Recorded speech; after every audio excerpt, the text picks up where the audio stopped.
bertanya terlebih dahulu mengenai apakah memang benar korban ini juga sempat melakukan pencurian dan itu pun sudah terbukti, begitu Pak? Kalau ditangkap basahnya enggak ya Mbak ya. Tahu saya enggak tertangkap basah itu si anak. Seperti itu. Oke. Jadi artinya tidak terbukti juga ya bahwa anak tersebut melakukan pencurian, begitu Pak Farudin? Ya bisa dikatakan belum terbukti ya Mbak ya. Oke, tapi Pak, kita ingin kembali lagi membahas mengenai pengeroyokan yang dilakukan. Informasi yang kami dapatkan bahwa ketika pengeroyokan itu terjadi, sang ayah mencoba untuk melindungi sang anak, namun ditahan atau dihalangi begitu untuk melindungi. Ini apakah benar, Pak?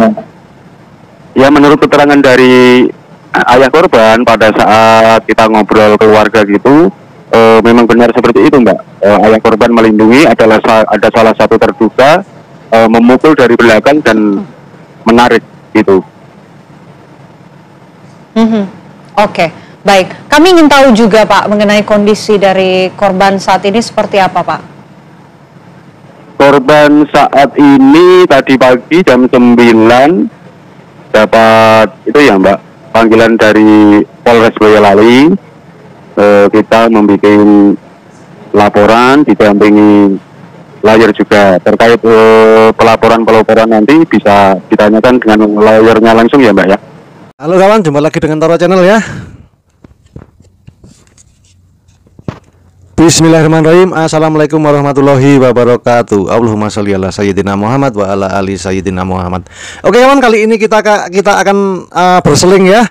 Kita tegakkan keadilan ya, biar tegak lurus. Ini kerja kepolisian ini sekarang ini ngurusin kasus yang di Boyolali ya, Boyolali Jawa Tengah, sama Semarang deket ya. Deket dengan kasus siswa yang didor itu. Kurang lebih jaraknya kurang sekitar 60-an kilo kalau dari Semarang.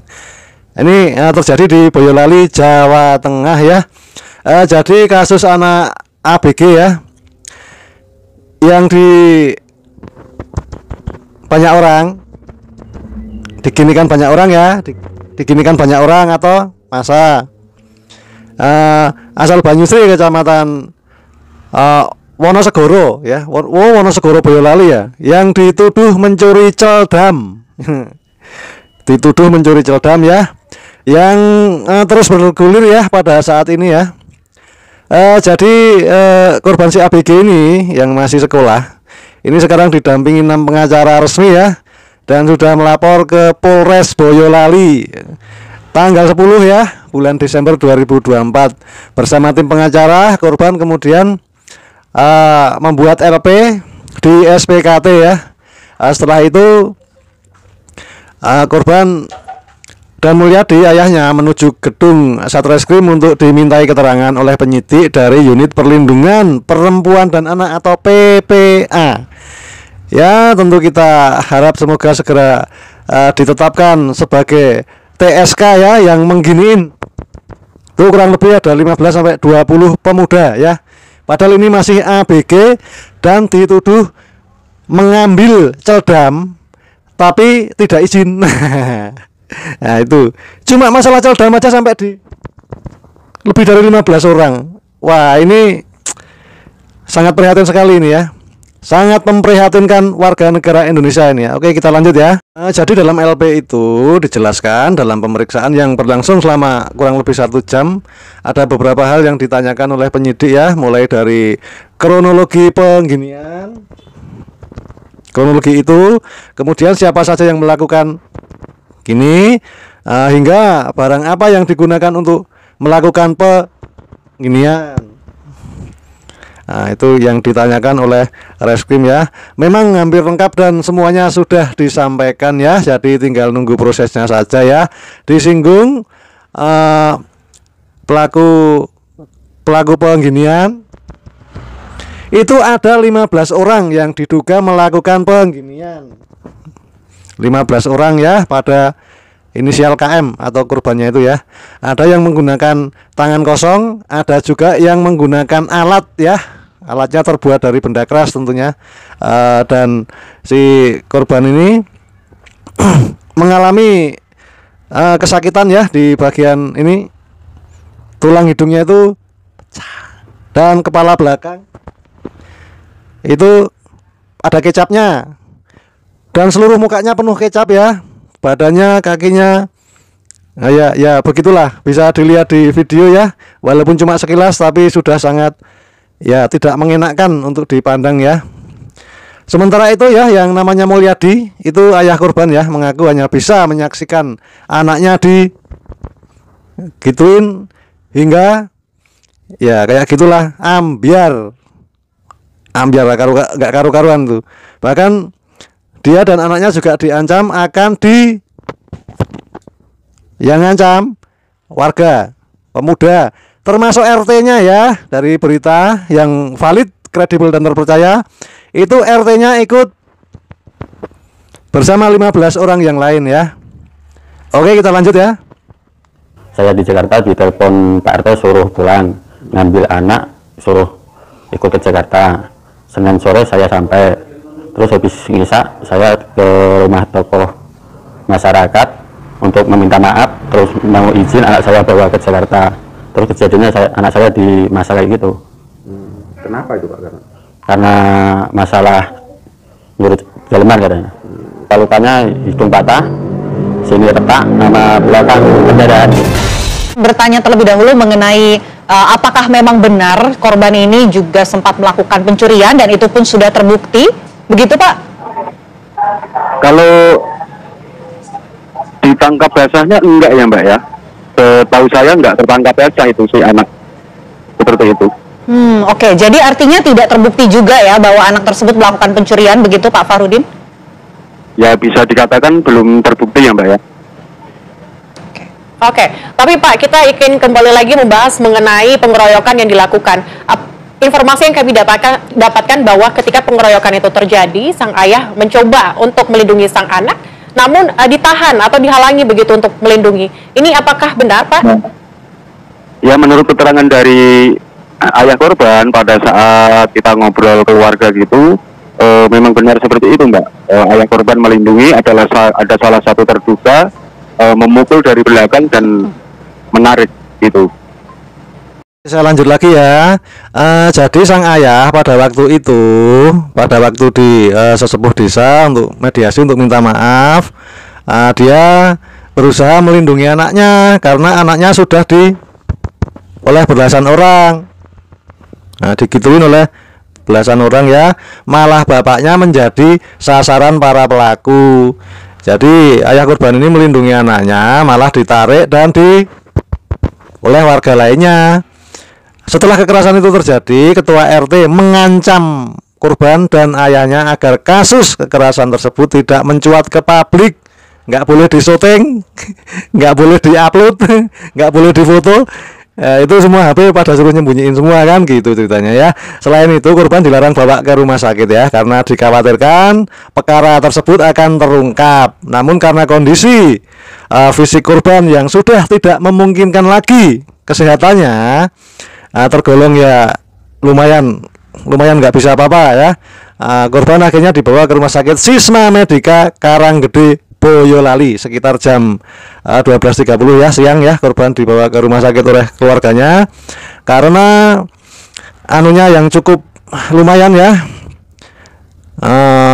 Korban dirujuk ke RSUD Waraswiri Ngandong Boyolali ya. Dari hasil scan di kepala menunjukkan ada nih di dalam ini gini terus mukanya sudah bukan muka yang normal lagi, alias ya sudah benjol-benjol ya, sudah gatel-gatel. Karena ada penyumbatan, pihak rumah sakit menyarankan keluarga untuk membawa korban ke rumah sakit Mawardi Solo karena ada penyumbatan kecap ya di dalam kepalanya. Wah, apa enggak luar biasa nih kasusnya ini. Ini polisi harus sigap dan saya yakin untuk Polres Boyolali sigap. Saya yakin sekarang ini TSK sudah pada ditetapkan jadi TSK ya. Saya dengar dari kawan saya yang di Boyolali ya, di sebuah kesatuan yang di sana itu sudah pada diciduk pelakunya dan semoga segera diadili dan keadilan akan tegak lurus ya. Yang dimana keadilan ini malah dibungkam oleh masyarakat. Kalau yang di Semarang kemarin kan kasusnya kasus oknum polisi, yang ini oknum masyarakat. Wah, ini perlu perlu dapat perhatian dari publik, perlu dapat perhatian dari netizen dan juga media sosial ya. Kita upkan terus, kita naikkan agar yang giniin, yang belasan orang itu segera dihukum setimpal dengan perbuatannya. Oke, kita lanjut. Yang korban pulang Senin malam mau klarifikasi di tempatnya rumahnya Pak RT seperti itu, terus diajak ke rumah salah satu tokoh. Di situ mau meminta maaf, kata ayah korban itu belum dimaafkan, terus ditanya-tanya terkait celana dalam kepada anaknya itu mencuri enggak gitu, terus terjadi pemukulan gitu Mbak. Oke, lantas apa Pak yang membuat sejumlah warga ini menduga bahwa korban ini adalah pelaku begitu? Apa alasannya yang kemudian menjadi alasan begitu dari warga melakukan pengeroyokan? Ya pada saat ditanya, diinterogasi itu anak itu mengakui kalau mencuri gitu. Mungkin di bawah tekanan atau apa, kita kurang tahu ya, karena itu tidak tertangkap basah gitu Mbak. Ya, tapi Pak Farudin, apakah pencurian yang dilakukan ini sebelumnya memang sudah pernah dilakukan kah? Atau seperti apa? Kalau sebelum-sebelumnya dari saya pribadi kurang tahu ya Mbak ya. Oke, baik. Setelah kejadian ini, apakah mungkin pihak keluarga menemukan ada beberapa orang yang menjadi provokator sehingga penganiayaan kekerasan ini terjadi begitu terhadap korban?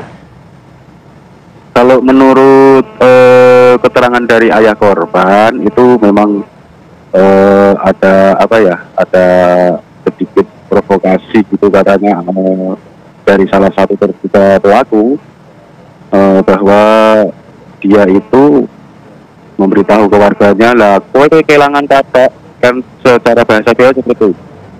Kamu kehilangan celana dalam, kamu nggak ikut ke sini menghadiri di sini seperti itu. Jadi masa semakin banyak berkumpul gitu. Jadi si ayah ini ya, ayah yang barusan datang dari Jakarta karena anaknya ada di Boyolali ya, hanya bisa pasrah ya saat anaknya inisial KM ya, usia 12 tahun ya, dielus-elus pakai benda keras oleh lebih dari 15 orang ya. Maksud ya, dielus-elus pakai benda keras dan tangan kosong lebih dari 15 orang. Nah, gitu ceritanya ya.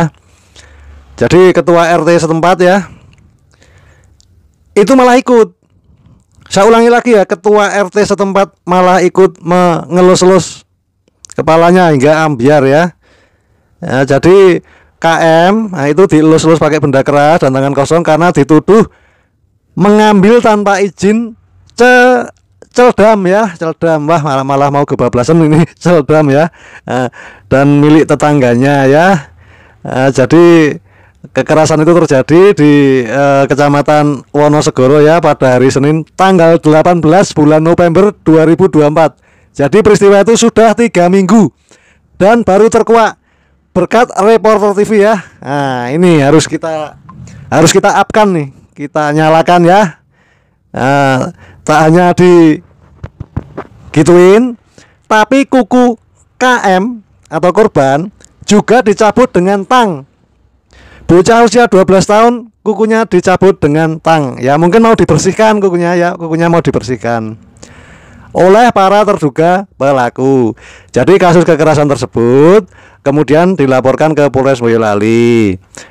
Fahrudin ya, perwakilan keluarga korban bercerita bahwa sebelum terjadi kekerasan itu ketua RT setempat menelpon ayah korban yang saat itu merantau jualan sayur di Jakarta. Saat itu ketua RT meminta ayah korban pulang karena anaknya dituduh mengambil celdam tanpa izin milik tetangganya ya. Sang ayah pulang ke rumah kemudian mengajak anaknya ke ketua RT. Namun oleh ketua RT, ayah dan anak tersebut diajak ke rumah tetangga yang lain. Lantas pada saat di situ ada komunikasi, ayah korban meminta maaf atas dugaan pengambilan celdam tanpa izin yang dilakukan oleh anaknya yang masih berusia 12 tahun itu, tapi tidak dimaafkan. Saat itulah KM oleh Pak RT dan belasan warga yang ada di TKP Bahkan istri ketua RT juga ikut korban. Untuk lebih jelasnya, mari kita simak penjelasan dari narasumber yang valid, kredibel, dan sangat terpercaya. Oke, tapi Pak Farudin, tadi Anda sempat menyampaikan bahwa sudah sempat ada permintaan maaf begitu yang disampaikan oleh sang ayah begitu. Apakah yang membuat maaf ini tidak diterima? Karena melihat dari kondisi anak yang lukanya cukup parah gitu ya Mbak ya. Terus kondisi anak juga masih trauma, terus pikiran dari keluarga belum stabil juga. Memang pada saat itu belum bisa menerima tamu, apalagi tamu-tamu yang mediasi itu kebanyakan yang tidak dikenal oleh keluarga gitu.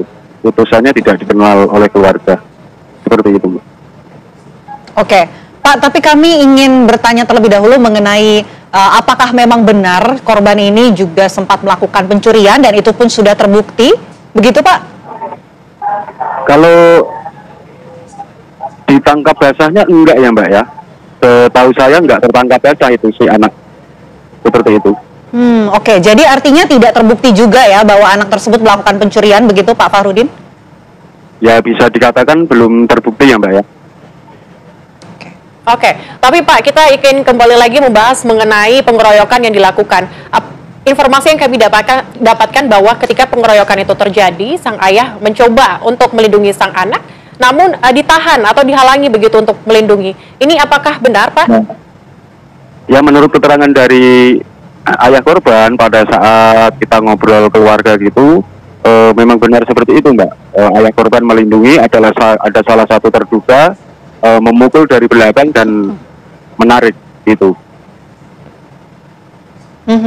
Oke, baik. Kami ingin tahu juga Pak mengenai kondisi dari korban saat ini seperti apa Pak? Korban saat ini tadi pagi jam 9 dapat itu ya Mbak, panggilan dari Polres Boyolali.